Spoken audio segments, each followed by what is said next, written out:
एक पल मोला सतावे, जिन रस्ता में संग चले रहन,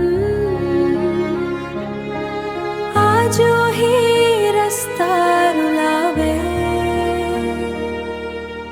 तोर हंसी के अभी घलो कान मां सुनाए देथे, तोर बिना ये दुनिया मोला सुनी सुनी लगथे।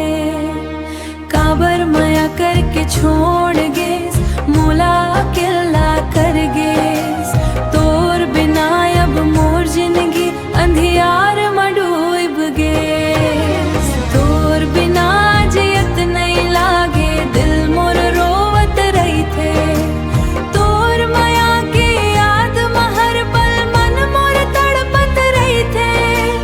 रात भर नींद नहीं आवे, तोर सपना जगावे। तकिया घलो भिंज जाथे, कभू आपे सावे जाथे।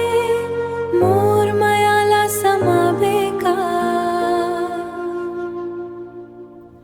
तोर इंतजार में आँखी मोर रोज रसता